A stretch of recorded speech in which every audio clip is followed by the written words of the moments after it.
اور اکبر بادشاہ ہے سو کالڈ مسلمان، لیکن اس نے کیا کیا کہ اپنے دربار کے اندر سجدہ کرنے کو لازم قرار دیا معاذ اللہ.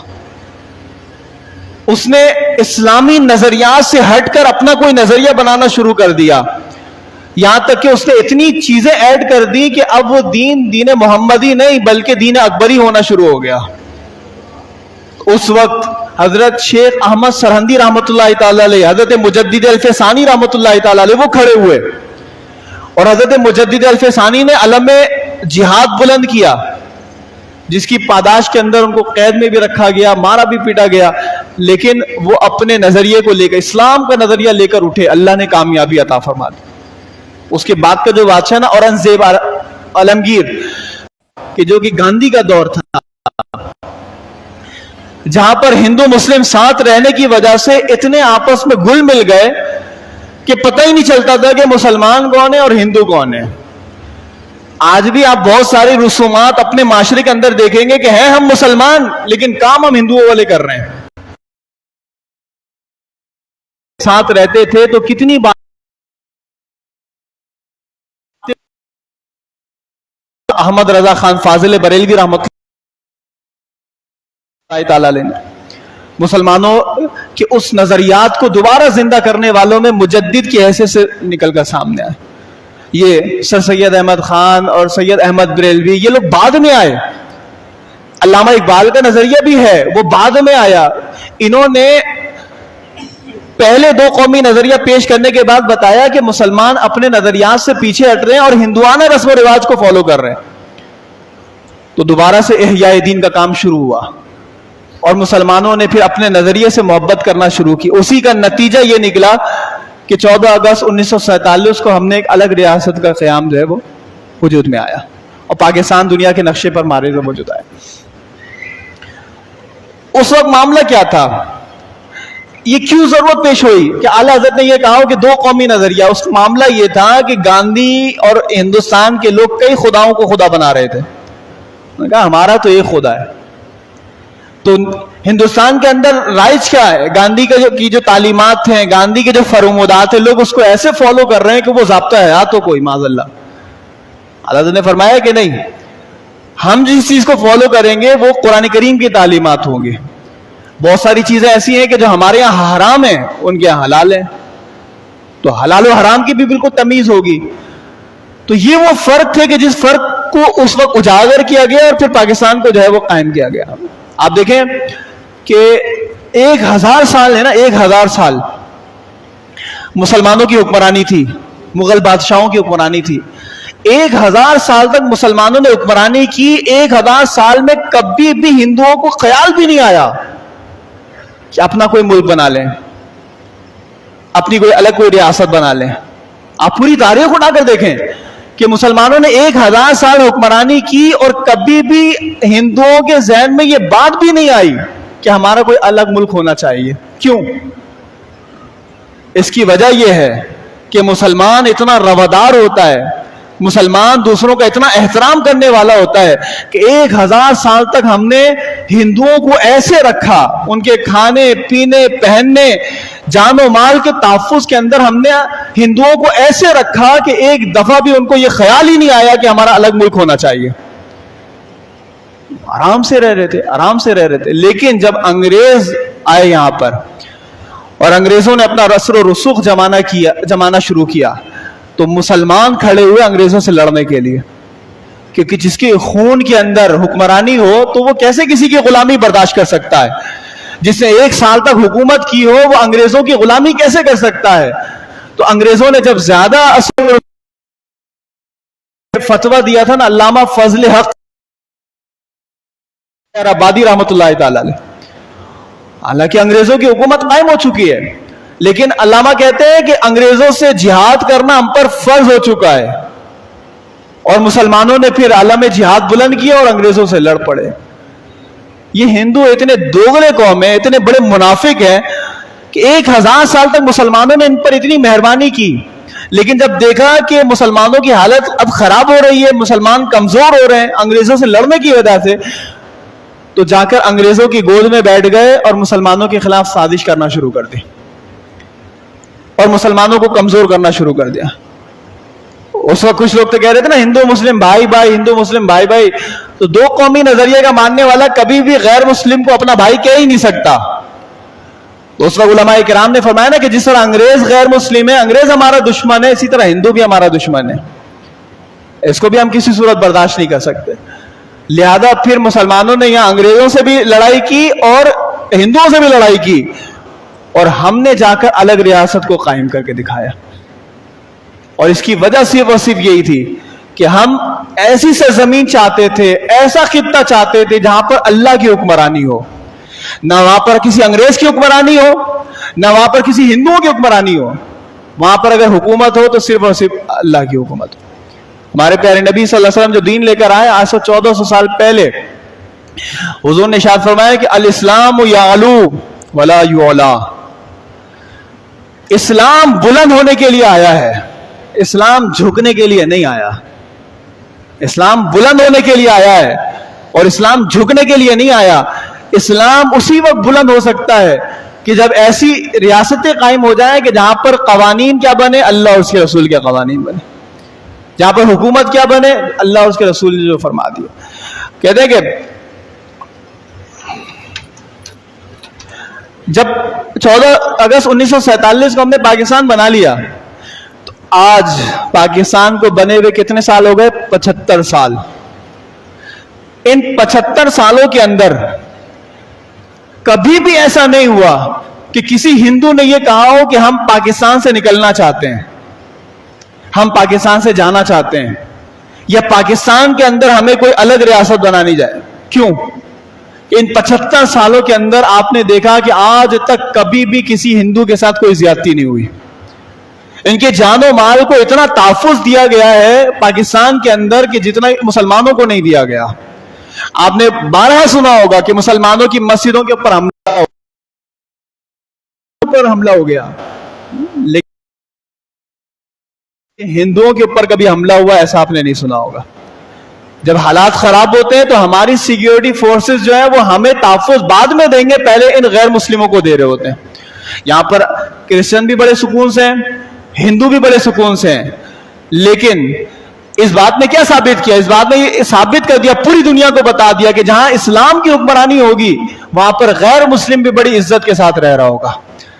اور پاکستان اس کی مثال ہے کہ جہاں پر اسلام کی حکومت ہے اور غیر مسلم سکون سے ہے، کوئی خلاف بات نہیں کر رہا. اب چلیں آپ ہندوستان کی طرف، وہاں پر تو ہندوؤں کی حکومت ہے. میں 75 سال کا ریکارڈ پیش نہیں کر رہا، میں صرف 35 سالوں کی بات کر رہا ہوں. ابتدائی 35 سالوں کے اندر 7000 مرتبہ ہندو مسلم فسادات ہوئے ہیں. 7000 مرتبہ ہندو مسلم فسادات ہوئے، اور ان 7000 مرتبہ میں لاکھوں مسلمانوں کو قتل کیا گیا. کئی مرتبہ ایسا ہوا کہ کوئی بڑی بات نہیں ہوئی. عید الاضحیٰ کے موقع پر کسی گاؤں کے اندر کسی مسلمان نے ایک جانور کو ذبح کیا، بدلے میں اس پورے مسلمان خاندان کو جو ہے وہ چھرے سے ذبح کر دیا گیا. اور حالانکہ حکومت کس کی ہے وہاں پر؟ ہندوؤں کی. جو پتہ چلا کہ مسلمان کبھی بھی غیر مسلموں کے ماتحت رہ کے امن و سکون کے ساتھ نہیں رہ سکتا، یہ کبھی بھی آپ کے جان و مال کو تحفظ نہیں دے سکتے. یہی وجہ ہے کہ ہمارے بزرگوں نے جو پاکستان بنانے کا فیصلہ کیا تھا وہ صحیح فیصلہ کیا تھا. آج بھی اگر ہم وہاں پر ہوتے تو نہ اتنی آسانی کے ساتھ وہاں پر قربانی کر سکتے، نہ نماز عید ادا کر سکتے، نہ پھر اتنے کھل کر عبادت و ریاضت کر سکتے جتنا کہ ہم الحمدللہ پاکستان کے اندر کر رہے ہیں. تو یہ جو رواداری کی صرف یہ جو مثال ہے نا پاکستان اور ہندوستان، یہی بتا رہی ہے کہ پچھلے 1000 سال تک مسلمانوں نے غیر مسلموں کے ساتھ کتنا زبردست رواداری کا مظاہرہ کیا. رواداری کا مطلب کیا ہوتا ہے؟ رواداری کا مطلب ہوتا ہے اپنے نظریات کے خلاف لوگوں کو برداشت کرنا، اپنے مذہب کے خلاف لوگوں کو برداشت کرنا. آپ یہ بتائیں کہ پوری دنیا کے اندر روادار سب سے زیادہ کون ہے؟ مسلمان ہے یا غیر مسلم ہے؟ مسلمان ہے. ان سے بڑا روادار کوئی نہیں ہے. اور اس کے باوجود پوری دنیا اپنے گربان میں جھانک کے دیکھے کہ بھارت کے اندر مسلمانوں کے ساتھ کیا ہو رہا ہے، برما کے اندر مسلمانوں کے ساتھ کیا ہو رہا ہے، کشمیر کے اندر مسلمانوں کے ساتھ کیا ہو رہا ہے. تو ہم کہیں گے عدم برداشت تو ادھر ہے، دہشت گردی تو ادھر ہے، اور امن و سلامتی تو ادھر ہے, رواداری تو ادھر ہے. اور ہمارے پیارے نبی صلی اللہ علیہ وسلم نے آخری خطبے میں بھی فرمایا کہ اس میں بھی غیر مسلموں کے حقوق کو ٹیکس دیتے ہیں تو ان کے حقوق تحفظ کیا جائے. حضرت عمر فاروق رضی اللہ تعالیٰ عنہ کے دور حکومت کے اندر بہت بڑے پیمانے پر عیسائی جو ہے وہ مسلمانوں کے ماتحت رہتے تھے. تو اب مسلمان افواج کی ضرورت پڑی تو حضرت عمر فاروق نے عیسائیوں کے اس علاقے سے کہا کہ یہاں سے مسلمان نکل جائیں اور اب کسی اور جائیں. تو حضرت عمر فاروق رضی اللہ تعالیٰ عنہ جاتے ہوئے کہنے لگے کہ اپنے ان سے جو آپ نے ٹیکسز لیے ہیں وہ سارے ٹیکسز واپس کر دو.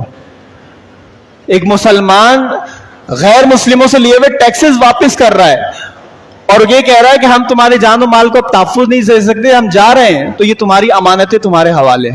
کہتے ہیں غیر مسلم اس وقت رونے لگ گئے, ان کے آنسو جاری ہو گئے اور مسلمانوں کی سواری کی نکیلیں پکڑ پکڑ کر کہہ رہے تھے کہ خدا را تم نہیں جاؤ, کہ تمہارے آنے کی وجہ سے ہمارے جان و مال کو اتنا تحفظ ملا کہ ہم ہمارے اپنے بھی اتنا تحفظ نہیں دے سکتے. تو مسلمان جو ہوتا ہے وہ بڑا روادار ہوتا ہے, وہ دوسرے کے مذہب کا خیال کرنے والا ہوتا ہے. اور اس کی ایک اور ایک مثال یہ ہے کہ جہاں مسلمانوں نے 1000 سال حکمرانی کی تھی, مسلمانوں کا جو دارالسلطنت تھا, یہ بات میں نہیں بلکہ غیر مسلم نے یہ لکھی ہے کہ جہاں پر مسلمانوں کا دارالسلطنت تھا, جہاں پر مسلمانوں کا ہیڈ کوارٹر تھا, وہاں پر مسلمانوں کی تعداد کم اور غیر مسلموں کی تعداد زیادہ ہے. آپ سوچیں کہ اگر کوئی اپنے گڑھ کے اندر بھی سارے کے سارے لوگوں کو, سارے ہندوؤں کو مسلمان نہیں بنا رہا, اس کا مطلب یہ ہے کہ وہ دوسرے کے جذبات کا خیال رکھنے والا ہے. بعض لوگ یہ الزام لگاتے ہیں نا اسلام تو تلوار کی بنیاد پر زبردستی پھیلا ہے. تو جہاں 1000 سال مسلمانوں کی حکمرانی تھی, جو دارالسلطنت تھا, وہاں تو سب سے زیادہ لوگوں کو زبردستی مسلمان بنانا چاہیے, لیکن وہاں پر مسلمان زبردستی نہیں بنایا گیا, وہاں غیر مسلم زیادہ تھے, مسلمان کم تھے. تو یہ حال ہے غیر مسلموں کا کہ سارے جرائم وہ کریں, ساری دہشت گردیاں وہ کریں اور سارا الزام مسلمانوں کے اوپر لگا دیں. آپ دیکھیں کہ جس وقت قیام پاکستان کے وقت جب ہم 2 قومی نظریے کی بات کرتے ہیں نا, تو اس وقت وجوہات کیا تھیں کہ جس بحاف کے اوپر ہمارے بزرگوں نے یہ بولا نا کہ ہم الگ ریاست بنائیں گے, الگ حکومت بنائیں گے, وہ وجہ کیا بنی؟ ایک نہیں سینکڑوں ایسی تحریکیں چلیں کہ جن تحریکوں میں صرف ایسے مسلمانوں کو نشانہ بنایا گیا. ایک تحریک تھی گاؤ کشی کی تحریک. وہ کیا تھا کہ مسلمانوں کو گائے ذبح کرنے نہیں دیں گے. اب اس کا مطلب کیا ہے کہ ہم مسلمانوں کو اسلام پر عمل کرنے نہیں دیں گے. اگر رواداری ہوتی تو وہ یہ کہتے نا کہ ہم جس طرح اپنی مذہبی عبادات کر رہے ہیں تم بھی اپنے مذہبی عبادت کرو, لیکن انہوں نے کہا کہ گائے کو ذبح کرنے ہم نہیں دیں گے.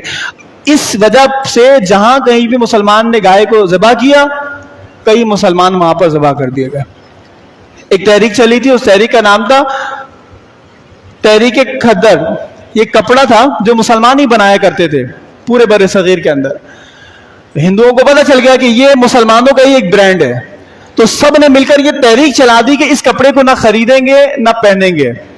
مسلمانوں کی انڈسٹری کیا ہو گئی؟ کمزور ہو گئی. تو یہاں پر مالی طور پر مسلمانوں کو دھچکا لگایا گیا. انہوں نے ایک تحریک شروع کی تھی, تحریک ہجرت, کہ اگر کسی کو ہمارے ملک میں نہیں رہنا تو نکل جائے یہاں سے, ہندوستان چھوڑ کے چلا جائے. تو اس سے بھی بہت سارے مسلمانوں کو تکلیف پہنچی, اور مسلمانوں کو وہ ایسا اچھوت سمجھتے تھے, ایسا سمجھتے تھے کہ اگر کہیں پر مسلمان آ کر بیٹھ جائے نا تو اس جگہ پر وہ بیٹھنا پسند نہیں کرتے. جس برتن میں مسلمان پانی پی لینا اس سے پانی پینا پسند نہیں کرتے تھے. انہوں نے ملی بھگت کے ساتھ مسلمانوں کے بچوں کو اسکولوں سے نکالا کہ ان کے بچے ہمارے بچوں کے ساتھ نہیں پڑھیں گے. تو مسلمانوں کو جاہل رکھا, اور جب نوکریوں کی باری آئی تو مسلمان اتنے قابل اور اتنے پڑھے لکھے تھے ہی نہیں کہ ان کو نوکری دی جاتی. اور جب اگر کوئی پڑھا لکھا آ بھی جاتا تو صرف اس کو اس بحاف پر نوکری نہیں دیتے تھے کہ یہ مسلمان ہے. تو مسلمانوں کی معاشی حالت بھی بڑی بدتر بنا دی انہوں نے. مسلمانوں کی تعلیم کو بھی بالکل تباہ و برباد کر دیا. اور پھر ایک رسم چلی تھی جس میں زبردستی ہندو جو ہے نا مسلمانوں کو ہندو بنا رہے تھے. آج بھی یہ رسم جو ہے وہ ان کے یہاں جاری و ساری ہے.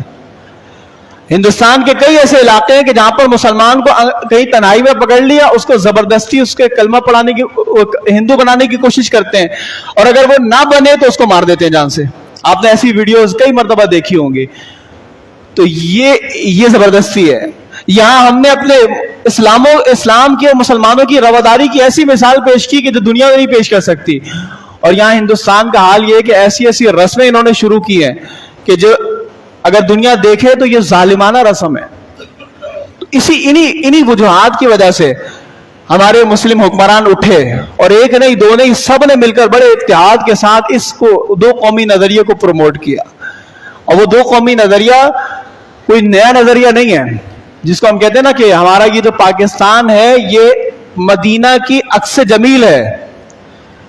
وجہ یہ ہے کہ سب سے پہلے ہمارے پیارے نبی صلی اللہ علیہ وسلم نے جو ریاست مدینہ کی بنیاد ڈالی تھی وہ کیا تھی؟ ریاست مدینہ کی بنیاد ہے کلمہ طیبہ لا الہ الا اللہ محمد رسول اللہ. حضور علیہ الصلوۃ والسلام نے سب سے پہلے مدینہ کے اندر اسلامی قوانین کو نافذ کیا تھا اور وہاں پر اسلامی حکومت جو ہے وہ سب سے پہلے قائم ہوئی. اور پوری دنیا کے اندر اس بعد میں یہ پاکستان بنا کہ جو کلمے کی بنیاد پر بنا. اور یہی وہ نظریہ ہے کہ جو فاران کی چوٹی سے لے کر ہمارے پیارے نبی صلی اللہ علیہ وسلم نکلے اور آج پوری دنیا کے اندر مسلمانوں کو ایسے جوڑ دیا کہ آج ایک قوم مسلمان، اس کے مقابلے میں جو بھی آ جائے وہ دوسری قوم. دو قومی نظریہ. اور یہ وہ نظریات کی جو جنگ تھی نا وہ آج سے شروع نہیں ہوئی. یہی وہ نظریات کی جنگ تھی جو آپ کو بدر کے میدان میں نظر آ رہی ہے. غزوہ بدر کے اندر لڑائی کس لیے ہو رہی ہے؟ آج جو قوم پرستی کی بات کرتے ہیں، قومی نظریے کی بات کرتے ہیں، انہوں نے نظریے کو سمجھا ہی نہیں. اگر نظریے کو نہیں سمجھا تو میں آپ کو سمجھا دیتا ہوں. غزوہ بدر کے اندر جو لڑائی ہوئی تھی وہ کس کی لڑائی ہوئی تھی؟ زبان کی بنیاد پہ لڑائی ہوئی تھی. زبان تو ادھر مسلمانوں کی بھی عربی تھی اور ابو جہل کی بھی عربی تھی. عربی تو ابو جہل بھی بولتا تھا اور مسلمان بھی بولتے تھے. تو جنہوں نے کہا کہ قوم زبان کی بنیاد پہ بنتا ہے تو وہ دیکھ لے کہ بدر کے میدان میں تو دونوں لڑنے والے عربی بولنے والے ہیں. جو کہتا ہے کہ قوم جو ہے وہ رنگ کی بنیاد پر ہے تو آپ غزوہ بدر کے اندر دیکھ لیں کافروں کے اندر بھی سب گورے کھڑے ہوئے تھے، مسلمانوں میں بھی سب گورے کھڑے ہوئے. آپ کہیں قوم نسل سے بنتا ہے تو آپ دیکھ لیں کہ عربی نسل کے وہ بھی تھے، عربی نسل کے یہ بھی تھے. اگر آپ کہیں گے کہ قوم جغرافیہ کی بنیاد پہ بنتا ہے تو ہم کہیں گے کہ ادھر آ کر دیکھ لو کہ ادھر مسلمان بھی سارے مکے میں پیدا ہونے والے تھے اور سامنے جو ان کے غیر کافر تھے وہ بھی مکے میں پیدا ہوئے تھے. تو سب کی پیدائش مکے میں ہوئی تھی. تو اگر آپ کے قوم کی تعریف میں آ جائیں تو یہ دونوں کی دونوں ایک قوم تھی، پلر کیوں رہی تھے. مسلمانوں کی کافروں کے ساتھ غزوہ بدر کے اندر لڑائی کیوں ہو رہی تھی؟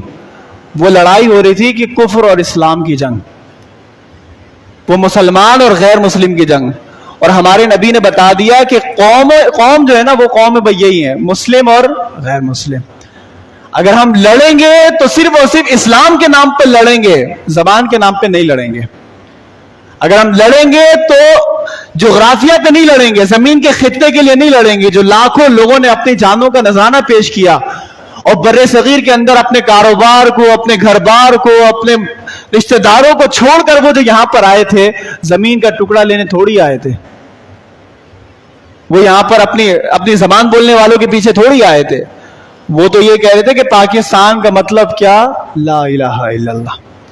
تو آج بھی ہمارا جو نظریہ ہے وہ نظریہ جو آپ کتابوں کے اندر جا کے دیکھ لیں، اگرچہ اس نظریے